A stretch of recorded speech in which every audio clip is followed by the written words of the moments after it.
Once upon a time, a young prince lived in a shining castle. One cold night, an old beggar woman arrived, offering the prince a single rose if he would let her take shelter from the cold.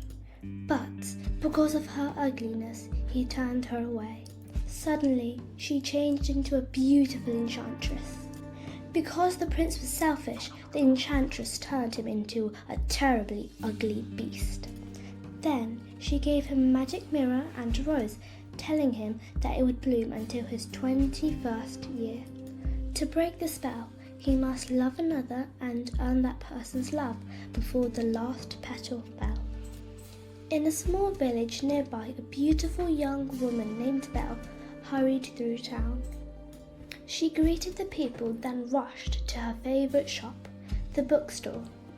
As Belle walked out of the bookstore, a handsome hunter named Gaston ran after her. Belle, the whole town's talking about you.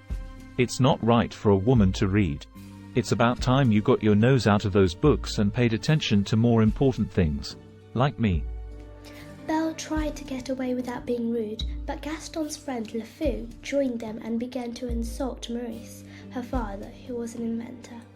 "My father's not crazy, he's a genius." As Belle spoke, an explosion boomed from her father's house, so she started to run. At the house, Belle found her father and told him what the villagers were saying about her. Don't worry, Belle. We won't have to live in this little town forever. Belle's father got up on his horse named Philippe and set off for the fair with his new invention. "Goodbye and good luck." But soon the horse was lost in a dark, misty forest.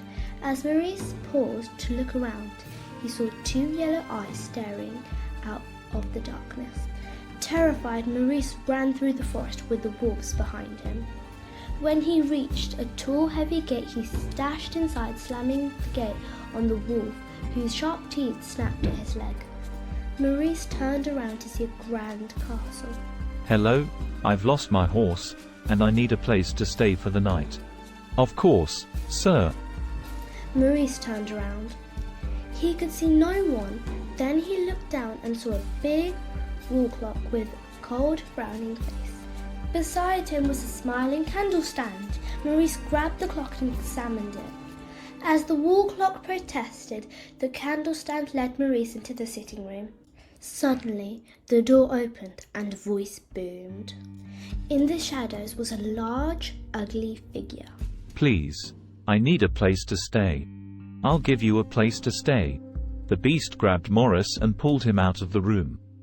Meanwhile, Belle was at home. Her father's horse came back alone. "Philippe, what are you doing here? Where's Papa?" Frightened, Belle jumped onto Philippe and returned to the mysterious forest. Soon they found the castle. "What is this place?" Then she saw her father's hat on the ground.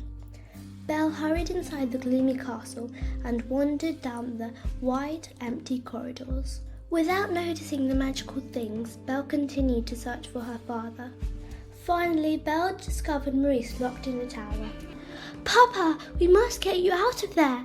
Suddenly, she heard a voice from the shadows. What are you doing here? "Please let my father go. Take me instead. I would take his place." The voice came into the light. She was horrified when she saw the huge, ugly beast. To save her father, Belle agreed to stay in the beast's castle forever. The beast pulled Maurice out of the castle and threw him into a carriage that would take him back to his home in town. At the castle, Belle nervously followed the beast upstairs. Maurice came back home and found a person who believed that there was a beast and who would help him. Back at the castle, the beast started to speak. This is your home now, so you can go anywhere you like, except the West Wing. I expect you will join me for dinner. "That's not a request." After the beast left, Belle threw herself on her bed. Belle ran away from the castle and soon was surrounded by wolves. Just on the brink of her death, the beast saved her. When the fight ended, the surprised wolves ran away and the beast collapsed, wounded. Belle knew this was her chance to escape, but when she looked at the fallen beast, she could not leave him. Meanwhile, in the town, Gaston and Le Fou were plotting to have put Maurice in a madhouse unless His daughter, Belle, agreed to marry Gaston. Back at the castle, Belle cleaned the beast's wounds and thanked him for saving her life. Belle and the beast spent the evening in the library talking and laughing. After days passed, the beast started to hope that Belle would begin to care for him. The beast told Belle that she could see her father, but she has to come back within a week.